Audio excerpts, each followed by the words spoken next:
आपके मन का विश्वास पक्का हो तो परमात्मा स्वयं आपकी मदद करने आता है।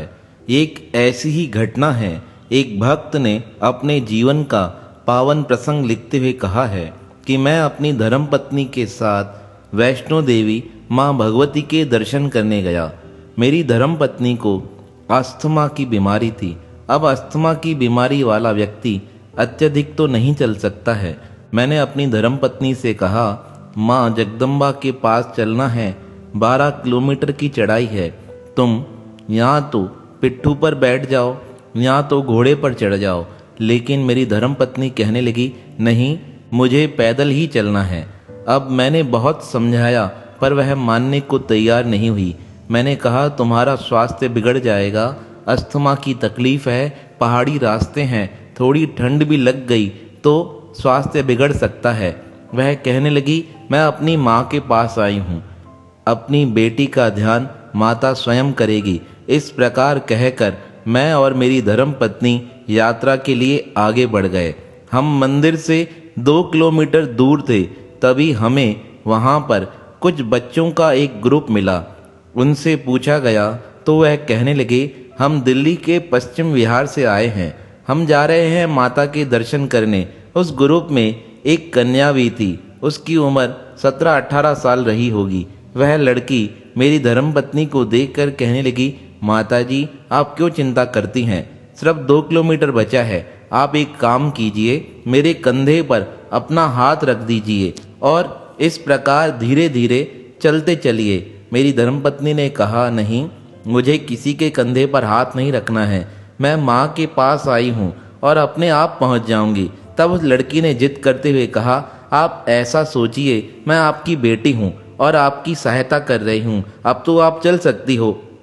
तब उसकी बात मानकर मेरी धर्मपत्नी उसके कंधे पर हाथ रखकर आगे बढ़ने लगी। तभी ग्रुप के अन्य जो लड़के थे वह मुझसे पूछने लगे, अंकल कहाँ जा रहे हो, कहाँ से आए हो। तब मैंने सारी बात बताई। तब वह कहने लगे, हमारे पास 21 डिफेंस पास हैं, आप हमारे साथ चलकर दर्शन कीजिएगा और यह बैग मुझे दे दो, आप नहीं उठा पा रहे हो, आपका बैग मैं उठाकर चलता हूँ। तब उनमें से एक लड़का मेरा बैग उठाकर चलने लगा। अब मन में बहुत प्रसन्नता थी कि अपने आप माताजी हमारे दर्शन की व्यवस्था कर रही है। डिफेंस पास का मतलब है आराम से और सुलभता से माँ भगवती का दर्शन प्राप्त हो जाएगा। हम धीरे धीरे चलते चलते ऊपर गुफा तक पहुँचे।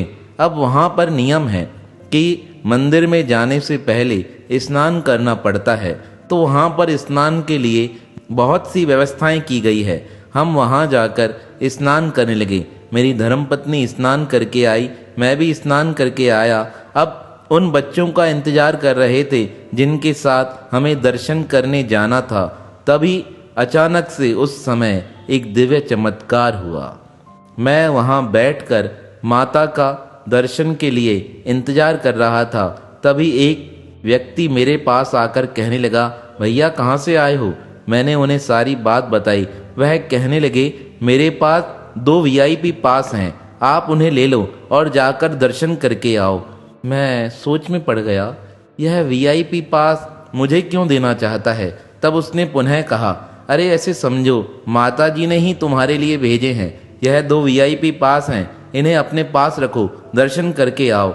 मैं ऐसा सोच रहा था, तभी एक लड़का जो मेरा बैग उठाकर लाया था, जिसने कहा था हमारे पास 21 डिफेंस पास हैं, वह कहने लगा, अरे बाबूजी आपको पास मिल रहे हैं वीआईपी, और क्या चाहिए। लगता है माताजी आप पर प्रसन्न है, आप जाइए दर्शन करके आइए, हम भी थोड़ी देर में वहां आकर आपसे मिलते हैं, फिर उसके बाद साथ में भैरव बाबा के दर्शन करने चलेंगे। अब उसकी बात मानकर मैंने उस व्यक्ति से 2 वीआईपी पास ले लिए। मैंने अपनी धर्मपत्नी से कहा, चलो हम दर्शन करने चलते हैं। अब वीआईपी पास लेकर हम जैसे ही गुफा के नज़दीक जा रहे थे, उस पास को देखकर सब लोग हैरान थे, क्योंकि उस वीआईपी पास को वही लोग लेकर आ रहे थे जो बड़े बड़े रुतबे वाले थे। मेरे पास यह वीआईपी पास देखकर लोग हैरान थे और संशय में थे कि इन्हें यह वीआईपी पास कैसे प्राप्त हो गया है। लेकिन यह सब तो माँ भगवती की कृपा थी। वीआईपी पास मिलते ही हम दोनों अंदर गए। हमने आराम से माँ भगवती के दर्शन किए। वहाँ पर पुजारी ने सबको थोड़ी देर बैठाया और आरती की। हमने आरती करने के बाद उस ज्योत से हाथ घुमाया। हम दर्शन कर आराम से बाहर आए। मेरे आंखों में आंसू थे। मेरी धर्मपत्नी बड़ी प्रसन्न थी, पर प्रसन्नता के साथ उसके आंखों में भी आंसू आ रहे थे। वह कहने लगी, माँ जगदम्बा कितनी दयालु है। उसने स्वयं अपने आप ही हमारे दर्शन की व्यवस्था कर दी। हम सच्चे भाव के साथ यहाँ आए थे। देखो परमात्मा ने, माँ भगवती ने किस प्रकार हमें वीआईपी पास देकर कितनी देर तक हमें अपने पास बैठाए रखा। यह बात सोचकर मेरा मन भी बड़ा द्रवित होता जा रहा था। इतने में वह बच्चे भी वहाँ पहुँचे। उन्होंने भी दर्शन किया। दर्शन करने के बाद वह हमसे मिले और कहने लगे, अंकल आप पर तो माँ भगवती की वीआईपी कृपा है, जो उन्होंने स्वयं आपको पास दिए और दर्शन कराए। तब मैंने कहा, यह सब मेरी धर्मपत्नी की आस्था और विश्वास की बात है। उसने मन में यह विश्वास रखा था कि मैं पैदल चलकर जाऊंगी। आप सोचो, जिसको अस्थमा हो और पहाड़ी रास्ता चढ़ना भी जिसके लिए कठिन हो, लेकिन माँ भगवती की कृपा से सब कुछ सुलभ हो जाता है।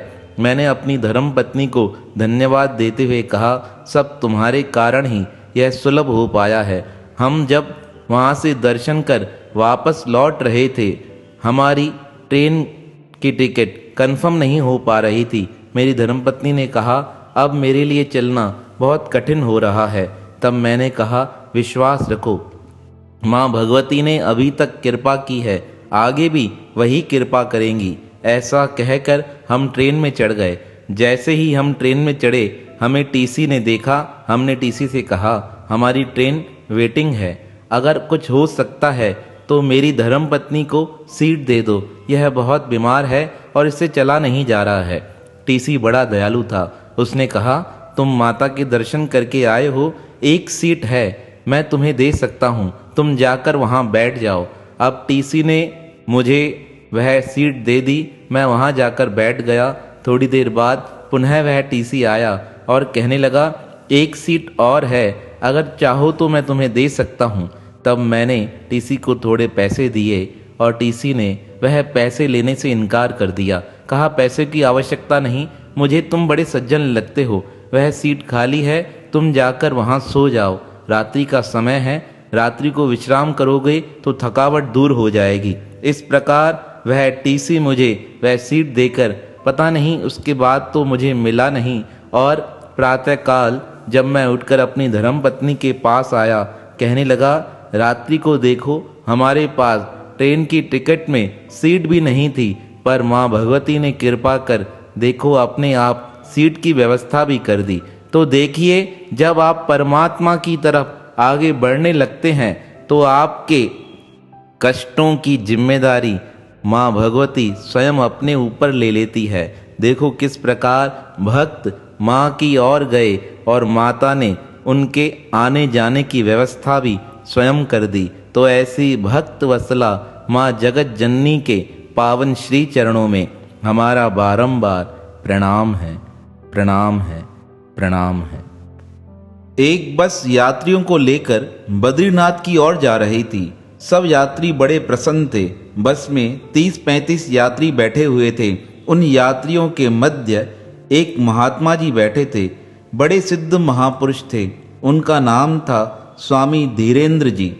स्वामी धीरेंद्र जी बस में बैठकर बार बार श्री रामचरितमानस का पाठ करते, हनुमान चालीसा का पाठ करते, कभी कीर्तन करते, कभी संकीर्तन करते और एक दोहा अत्यधिक बोलते, जो न तरई भव सागर नर समाज अस्पाय, सोकृत निंदक मंद मत आत्म हान गत जाय। इस प्रकार कहकर वह राम जी की धुनी लगाते। बड़े वेग से हमारी बस चल रही थी।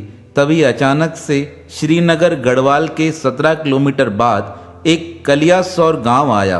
वहां पर जब बस टर्न ले रही थी, बस के मुड़ते ही सामने से एक रोलर आ गया उस रोलर को देखकर बस वाले ने स्पीड कम करने का प्रयास किया, लेकिन बस की स्पीड कम नहीं हो सकी और बस सीधा ही 1000 फीट नीचे खाई की ओर गिरने लगी।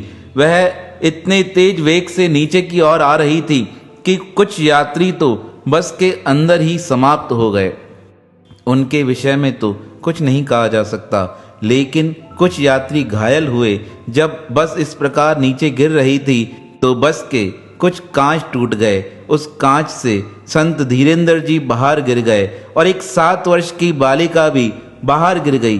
बाहर गिरने के बाद लुढ़कते लुढ़कते वह गंगा नदी के उस प्रवाह में आ गए, जहां विकराल प्रवाह था, जहां पर यह धीरेंद्र जी महाराज बहते जा रहे थे। वह बालिका भी इनके समीप आकर इनके गले से चिपक गई और इस प्रकार आर्त भाव से कहने लगी, रक्षा करो। स्वामी धीरेंद्र जी ने उस बालिका को अपने हृदय से लगा लिया। अब इनके भी नेत्र बंद थे और परमात्मा से प्रार्थना करने लगे, प्रभु रक्षा कीजिए, रक्षा कीजिए। इतना कहने पर ही एक अचानक से बड़े एक टायर का ट्यूब बहता हुआ स्वामी धीरेंद्र जी के नजदीक आ गया। स्वामी धीरेंद्र जी ने उस टायर ट्यूब को पकड़ लिया और किसी प्रकार से वह लुढ़कते लुढ़कते बहते बहते गंगा के उस किनारे आ गए और ऊपर की ओर देखा तो वह हैरान हो गए कि 1000 फीट ऊपर से हमारी बस नीचे गिरते हुए किस प्रकार पहुंची है। बस की हालत तो बहुत खराब थी, सारे यात्री मर चुके थे, कुछ यात्री जो घायल थे इधर उधर गिर गए थे। उस अवस्था को देखकर स्वामी धीरेंद्र जी की आंखें बंद हो गई और जब थोड़ी देर पश्चात उनकी आंखें खुली तब उनके साथ जो दिव्य चमत्कार हुआ यह उनके द्वारा ही बताया गया है। स्वामी धीरेंद्र जी ने कहा, जब मेरे नेत्र खुले मैं देखकर हैरान था। मेरी गोदी में वह बालिका थी और मैंने अपने आप को वहां पाया जहां से हमारी बस ऊपर से नीचे गिरी थी। वही रास्ता था जहां से बस ड्राइवर हमारी बस को संभाल नहीं सका था। मैं देखकर हैरान था। मैं अभी कुछ देर पहले तो गंगा के उस तेज प्रवाह में थपेड़े खा रहा था। अचानक मुझे ऊपर कौन लेकर आया। मैंने उस व्यक्ति को खोजने का बहुत प्रयास किया। मैं इधर उधर देखने लगा, कौन है जो मुझे बचाकर ऊपर लेकर आया है, लेकिन मुझे वहां कोई दिखाई नहीं दिया। तब मेरे मन को विश्वास हो गया, मुझे नीचे खाई से ऊपर लेकर आने वाला कोई नहीं, वह मेरा परमात्मा ही है जो मेरी रक्षा कर मुझे ऊपर लेकर आया है, जिसने मेरे साथ इस बालिका की भी रक्षा की। यह स्वामी धीरेंद्र जी के जीवन का सत्य प्रसंग था, जो उन्होंने अपने भक्तों के मध्य इस प्रसंग को बताकर भक्तों के भगवान के प्रति विश्वास को और पुष्ट किया था। तो देखिए किस प्रकार परमात्मा अपने भक्त के जीवन की रक्षा करते हैं। यह भक्ति भाव को बढ़ाने वाला यह बड़ा ही अलौकिक और दिव्य प्रसंग था।